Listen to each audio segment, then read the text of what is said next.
Hello students, स्वागत है आपका आईसीटी वर्चुअल क्लासेस में। मैं हूं कविता, आपकी बायो टीचर।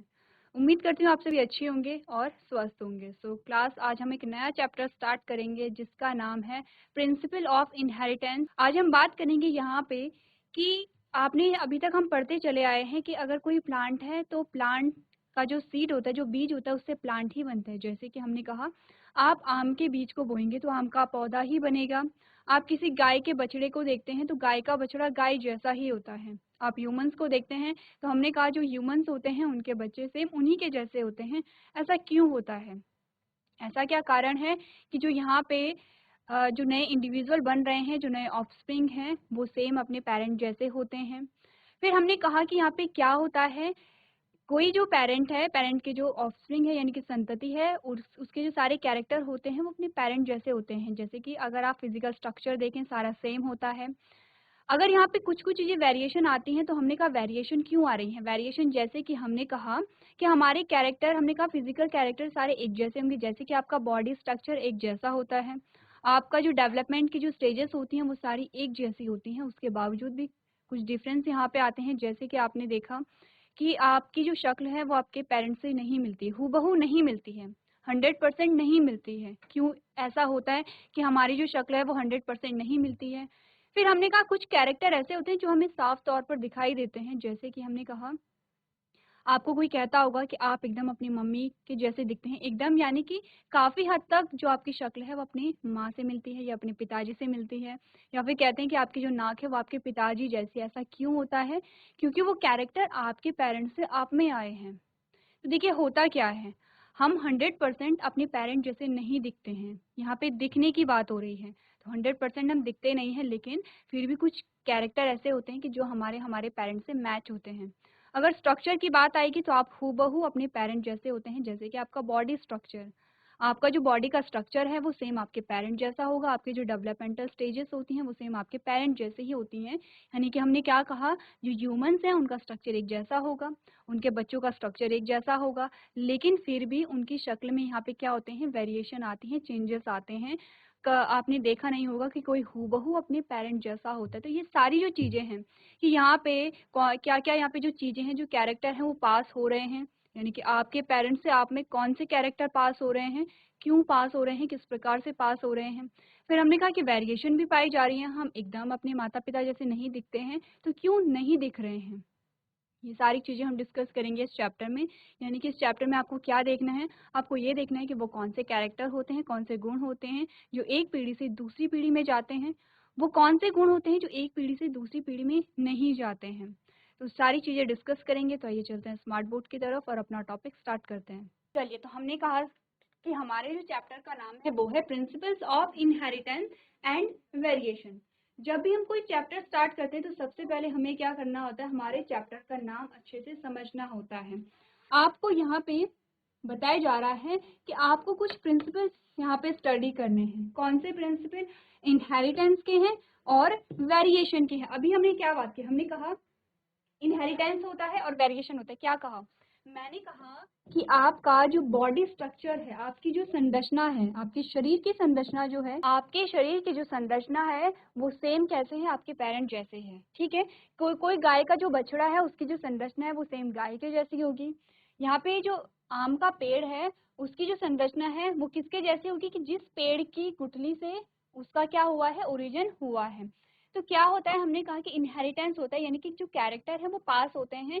इसी के साथ हमने कहा एक तो क्या होती है, शरीर की संरचना आ जाती है। ठीक है, एक हमने कहा कि आपके जो कैरेक्टर होते हैं, जैसे कि कुछ कुछ आप दिखने में शक्ल आपकी मिलती है, जैसे कि आपकी नोज हो गया है, आपके आंखों का कलर हो गया, आपके बालों का कलर हो गया, आपका हाइट हो गया है, आपकी वॉइस मैच होती है। ये सारे कैरेक्टर मैच हो रहे हैं किसी ना किसी से, आपके पेरेंट्स से, आपके ग्रैंड पेरेंट्स से मैच हो रहे हैं। ठीक है, इनहेरिटेंस का सिंपल सा मतलब है कि जो कैरेक्टर हैं वो एक पीढ़ी से दूसरी पीढ़ी में यहाँ पे क्या हो रहे हैं, ट्रांसफर हो रहे हैं। ठीक है, हमने कहा एक मेल है यानी एक पुरुष है और एक फीमेल है यानी कि एक स्त्री है। ठीक है, अब फीमेल का जो यहाँ पे आई कलर है वो कैसा है, हमने कहा ब्लैक है। ठीक है, और मेल का जो आई कलर है वो कैसा है, फॉर एग्जाम्पल हमने कहा ब्राउन है। ठीक है, अब क्या हुआ, जब यहाँ पे क्रॉस हुआ इन दोनों के बीच और यहाँ पे जो संतति आई, तो संतति कितनी आई है, फॉर एग्जाम्पल हमने माना यहाँ पे 2 संतति आई है, ठीक है, 1 और 2, कुछ भी हो सकता है, ये गर्ल हो सकती है, ये बॉय हो सकता है। अब हमने कहा कि यहाँ पे जो गर्ल है उसका जो आई कलर है वो कैसा हो गया है, ब्राउन हो गया है, ठीक है, और जो बॉय है उसके आई कलर फॉर एग्जांपल ब्लैक हो गया है। ये कैरेक्टर चेंज भी हो सकते हैं, हो सकता है गर्ल में ब्लैक आ जाए और बॉय में क्या आ जाए, ब्राउन आ जाए, बट अभी तक हम क्या कह रहे हैं, हमने कहा जो गर्ल है उसके आई का कलर क्या आ गया, ब्राउन आ गया है, और बॉय का ब्लैक आ गया है, या दोनों का सेम कलर आ गया, ऐसा भी हो सकता है। क्या हुआ, जो ब्राउन कलर आया वो कहाँ से आया, इसकी फादर से आया है, या ब्लैक कलर जो आया इसकी मदर से आया है, या दोनों में अगर सेम कलर भी आता है तो कहाँ से आ रहा है, इनके पेरेंट्स से आ रहा है, यानी कि जो यहाँ पे कैरेक्टर हैं वो पास हो रहे हैं। इसी के अलावा और एक हमारे पास एग्जांपल आता है, हमने कहा मेल और फीमेल है, और मेल के जो बाल हैं वो कैसे हैं, कर्ल हैं, कैसे हैं, कर्ल हैं, और फीमेल के कैसे हैं, स्ट्रेट हैं, ठीक है। अब हमने कहा कि जो गर्ल के जो यहाँ पे हेयर है वो कर्ल हैं, और बॉय के भी कैसे हैं, कर्ल हैं, दोनों के कर्ल आ गए हैं। तो ये जो कर्ल जो बाल है वो कहाँ से आए हैं, हमने कहा वो मेल से आए हैं, यानी कि इनके फादर से इनमें क्या है, कैरेक्टर पास हुए हैं। तो यहाँ पे यही बोला गया है कि जो कैरेक्टर हैं, जो गुण हैं, उनका एक पीढ़ी से दूसरी पीढ़ी में जो स्थानांतरण होता है उसका मतलब है इनहेरिटेंस, यानी कि जो कैरेक्टर है वो इनहेरिट हो रहे हैं। इनहेरिट मतलब कि वो एक पीढ़ी से दूसरी पीढ़ी में जा रहे हैं। वो जो कैरेक्टर है आपके माता पिता से आप में आए, या आपके दादा दादी से आपके माता पिता में आए, आपके माता पिता से आप में आए हैं। कैरेक्टर का पास होना ही क्या कहलाता है, इनहेरिटेंस कहलाता है। तो हमें पढ़ना है इनहेरिटेंस के बारे में, इनहेरिटेंस के बारे में जानेंगे कौन से कैरेक्टर पास होते हैं और कैरेक्टर पास कैसे होते हैं, ठीक है, इतनी बात क्लियर है। उसके बाद हमने दूसरा शब्द यहाँ पे देखा है, उसके बाद हमने दूसरा यहाँ पे शब्द देखा है, वो है वेरिएशन। वेरिएशन का मतलब होता है विविधता, विभिन्नता, डिफरेंस, वेरिएशन, ठीक है। पहले आपने इनहेरिटेंस को जाना कि कैसे यहाँ पे क्या हो रहे हैं, जो कैरेक्टर है वो पास हो रहे हैं। अब वेरिएशन है, हमने कहा हमारा बॉडी स्ट्रक्चर सेम हमारे पेरेंट जैसा रहता है, ठीक है। हमने कहा कि यहाँ पे क्या है, जो हमारी डेवलपमेंटल स्टेजेस होती हैं वो भी हमारे पेरेंट जैसी रहती हैं, लेकिन फिर भी हम 100% आपके अपने पेरेंट जैसे नहीं दिखते हैं, ठीक है, या फिर हमारी जो कैरेक्टर है वो 100% उनसे मैच नहीं होते। इसका मतलब यहाँ पे क्या आ गया है, वेरिएशन आ गया है, विविधता आ गई है। कैसे आई है, चलिए देखते हैं। हमने कहा यह है मेल और यह है फीमेल। अब हमने कहा कि मेल और फीमेल यहाँ पे दो क्या हैं, पेरेंट। अब सबसे पहले हमने क्या कहा, यहाँ पे हेयर कलर हम देख लेते हैं, हेयर कलर, ठीक है। हेयर कलर में हमने कहा मेल के जो हेयर कलर है वो कर्ल है, ठीक है, कर्ल को मैं सीधे यहाँ पे दिखा रही हूँ, और फीमेल के कैसे हैं, यहाँ पे स्ट्रेट है। हेयर कलर हो गया है। फिर हम दूसरा भी लेते हैं, हमने कहा आई कलर, आई कलर, ठीक है। हमने कहा मेल में जो आई कलर है वो ब्लैक है, ब्लैक को मैं बी से दिखा रही हूँ, और फीमेल में ग्रीन है, ठीक है, फीमेल में क्या है, ग्रीन है। इतनी बात क्लियर है। अब जब इनके ऑफस्प्रिंग हुए तो पहला जो ऑफस्प्रिंग हुआ, हमने कहा एक बॉय है और एक क्या है, गर्ल है, ठीक है, इतनी बात क्लियर है। अब बॉय का जब हमने देखा तो हमने कहा हेयर कलर कैसा आया इसमें, अगर हम हेयर कलर की बात करें हमने कहा कर्ल आया है, ठीक है। और फिर हमने कहा कि यहाँ पे जो आई कलर है, आई कलर कैसा आया है, हमने कहा ग्रीन आया है, ठीक है, हमने कहा ग्रीन आया है। फिर हमने गर्ल की बात की, हमने कहा गर्ल का जो हेयर कलर है वो कैसा है, हमने कहा स्ट्रेट है। और आई कलर कैसा आया है, हमने कहा ब्लैक है। अब देखिए हमने क्या बात की थी, हमने कहा कैरेक्टर ट्रांसफर होते हैं, कैरेक्टर इनहेरिट होते हैं एक पीढ़ी से दूसरी पीढ़ी में। जैसे कि ये जो ऑफस्प्रिंग हुए ये क्या है, F1 जनरेशन है। क्या होती है F1 जनरेशन, पहले हम क्या करेंगे इसे डिटेल में देखेंगे। पहले आपको क्या करना है, देखना है कि वेरिएशन का मतलब क्या है।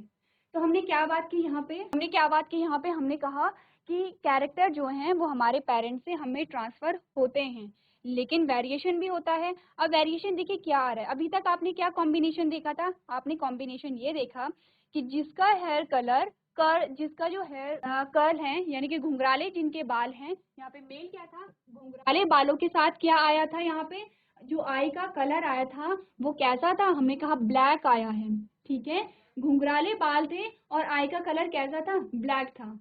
अब हमने बॉय में क्या देखा, हमने कहा कि हेयर का कलर कर्ल तो है लेकिन आई का कलर चेंज हो गया, वो ग्रीन हो गया है। चेंजेस आए, यहाँ पे क्या हुआ, चेंजेस आए, क्योंकि हमें पहले क्या मिला था, ऐसा नहीं आपने देखा कि ये जो लड़का है वो एकदम अपने पिता जैसा होगा, ये एकदम अपनी माता जैसा होगा।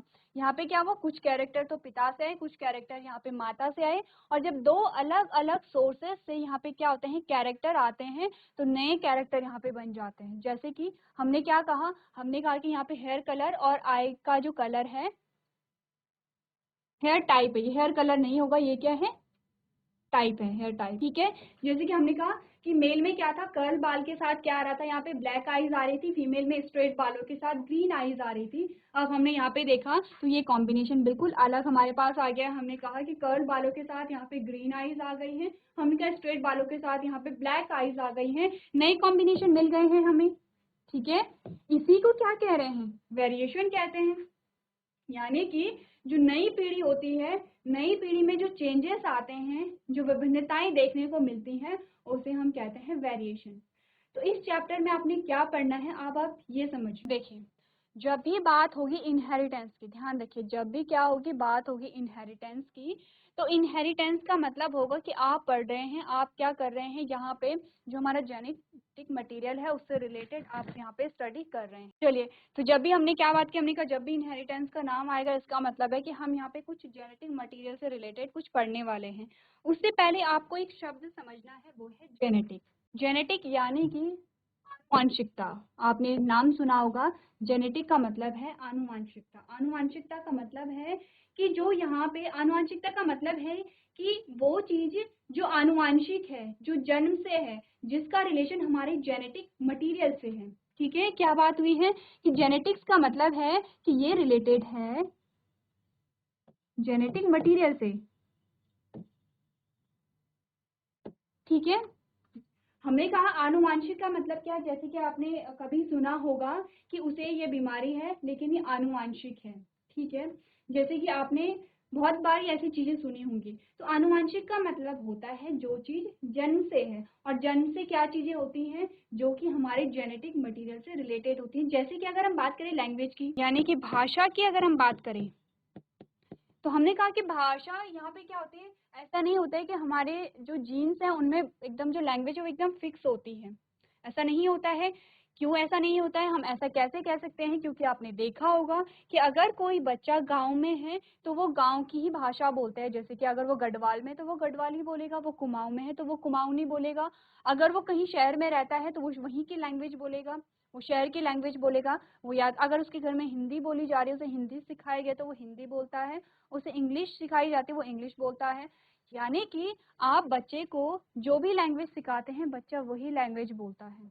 अगर ऐसा होता कि जो लैंग्वेज है वो हमारे जीन्स में एकदम फिक्स होती है, तो बच्चा वही लैंग्वेज बोलता, एक ही लैंग्वेज बोलता, और जो लैंग्वेजेस हैं और जो भाषाएं हैं वो नहीं सीख पाता। लेकिन हम क्या कहते हैं, हम देखते हैं कि हम भाषा को सीखते हैं, यानी कि जन्म से ही बच्चा बोलता नहीं है बल्कि धीरे धीरे बोलना स्टार्ट करता है। तो इसका मतलब क्या है, जो भाषा सीखने की जो क्षमता है वो आनुवांशिक नहीं होती है, ठीक है। वो हम क्या करते हैं, एक्वायर करते हैं, अर्जित करते हैं।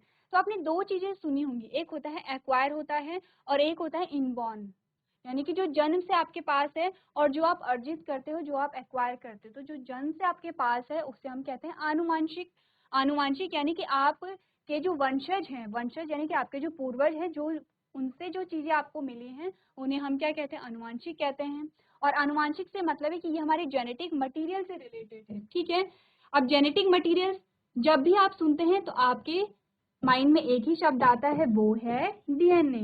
क्या फुल फॉर्म होती है डीएनए की, हमने कहा deoxy ribo nucleic acid, DNA की फुल फॉर्म होती है। और जब डीएनए का नाम आता है तो नाम आता है क्रोमोसोम का। क्रोमोसोम को क्या कहते हैं, गुणसूत्र कहते हैं। और जब बात आएगी गुणसूत्र की, तब एक और शब्द हमारे पास आएगा जिसे हम कहते हैं जीन, ठीक है। इतनी बात क्लियर है। अब यही सारी चीजें आपको स्टडी करनी है। इस चैप्टर में आपको क्या देखना है कि जो इनहेरिटेंस हो रहा है, जो कैरेक्टर पास हो रहे हैं, वो कैसे पास होते हैं। अभी आपने सोचा है कि हमने अभी बहुत सारी बातें कर ली हैं, हमने कहा कि बहुत सारे कैरेक्टर मैच हो रहे हैं, हमारी हाइट हो रही है। आप देखते होंगे कि जैसे किसी के जो माता पिता हैं वो बहुत लंबे होते हैं तो उनके बच्चे भी लंबे होते हैं। आपने देखा होगा किसी के माता पिता की हाइट बहुत अच्छी नहीं होती तो उनकी हाइट भी ऑलमोस्ट ऐसी ही होती है। वो लंबे भी अगर हो जाते हैं तो हो सकता है कि उनके ग्रैंड पेरेंट्स जो है वो लंबे रहे होंगे, ठीक है। फिर हमने कहा कि हेयर का जो कलर है वो भी होता है, हेयर का जो टाइप है वो भी होता है, आई का जो कलर है वो भी होता है, आपकी स्किन टोन भी, यहाँ पे जो स्किन का जो कलर है वो भी होता है, आपकी जो आवाज़ है वो भी होता है। तो बहुत सारी ऐसी चीज़ें हैं कि जो हमारे पेरेंट्स से हम में आए हैं, या फिर आप कहिए कि लगभग लगभग उन्हीं से हमें सारे कैरेक्टर आए हैं। लेकिन कैरेक्टर की क्या हो गई है, मिक्सिंग हो गई है, ठीक है।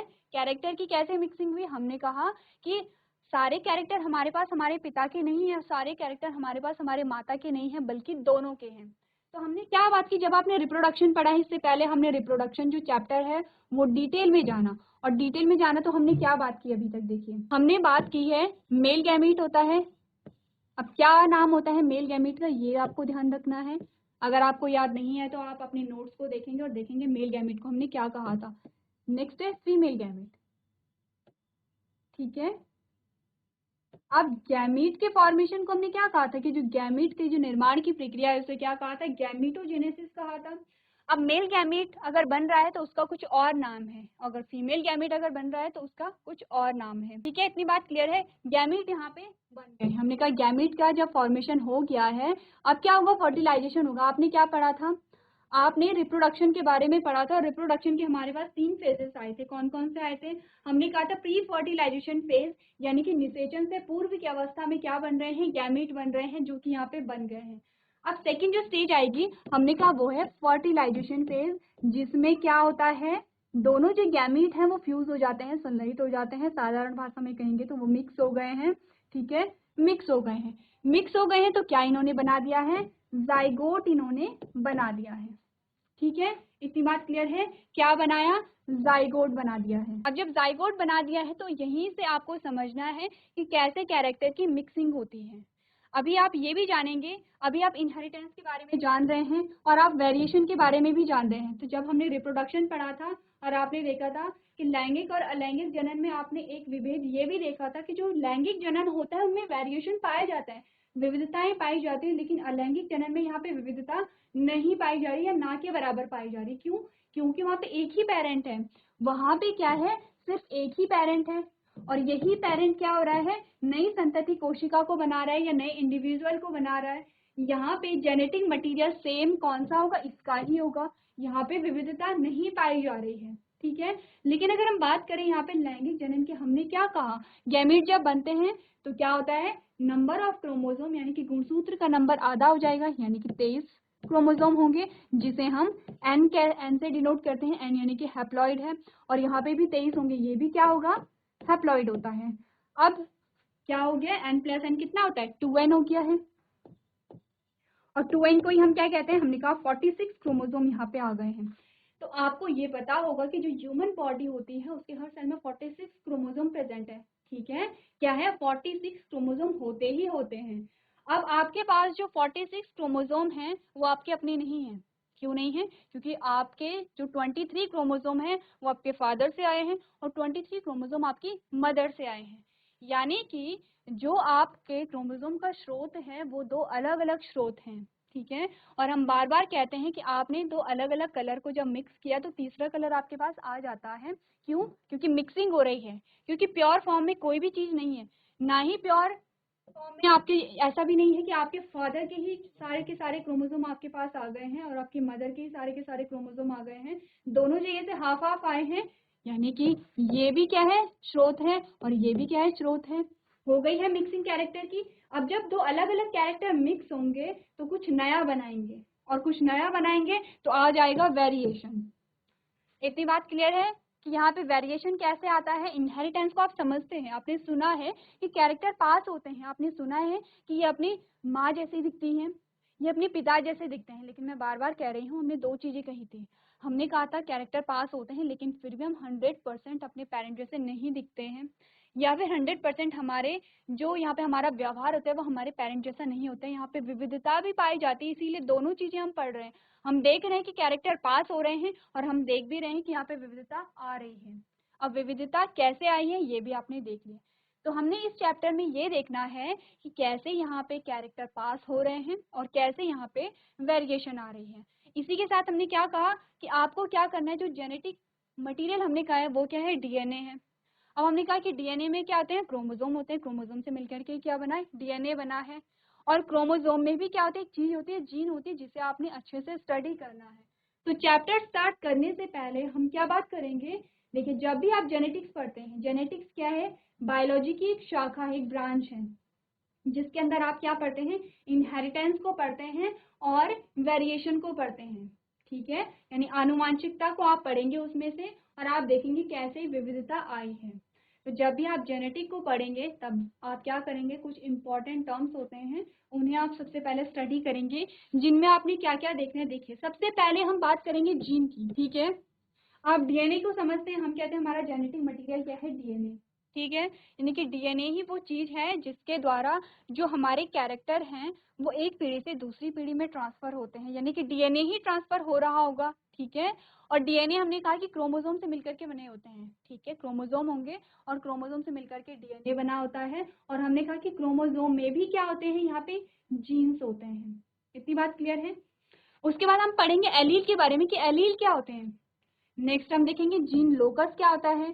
फिर हम बात करेंगे हेटेरोजाइगस और होमोजाइगस की, कि हेटेरोजाइगस और होमोजाइगस किसे कहते हैं। उसके बाद आ गया dominant, recessive, genotype, phenotype, monohybrid और डाइहाइब्रिड। ये कुछ टर्म्स हैं जिन्हें आपको अच्छे से समझना है। अगर आपने ये वर्ड समझ लिए हैं तो समझ लीजिए आप पूरी जेनेटिक को आधा समझ चुके हैं। ठीक है, इतनी बात क्लियर है। अब हमने कहा कि जीन की बात कर लेते हैं। हमने कहा कि हमारा डीएनए है।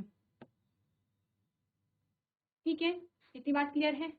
अब यहाँ पे हमने कहा एक छोटा सा पोर्शन ले लीजिए, यहाँ से लेके हम ये वाला पोर्शन ले लेते हैं। ठीक है, ये वाला पोर्शन हम ले लेते हैं। हमने कहा कि जो डीएनए का ये पीस है ये किसी गुण के लिए उत्तरदायी है।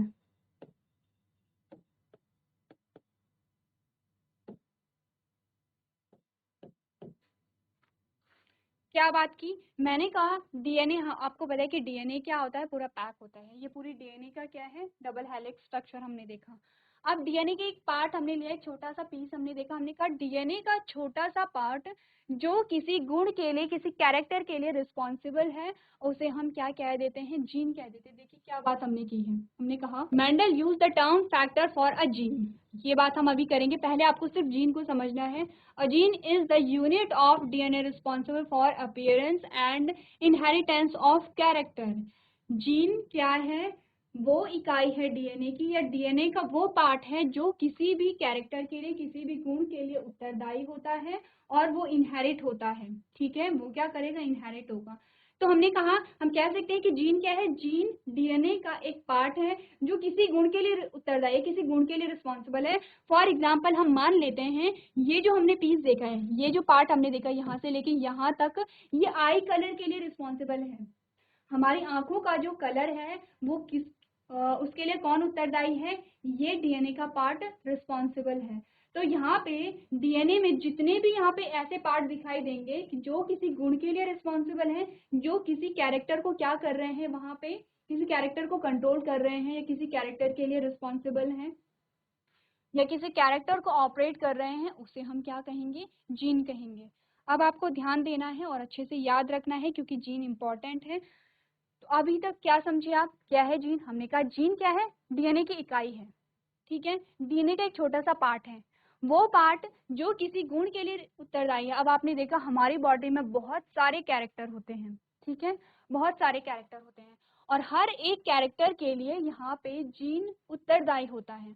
हर एक कैरेक्टर को कौन कौन कंट्रोल कर रहा है या कौन रेगुलेट कर रहा है, हमने कहा जीन कर रहा है।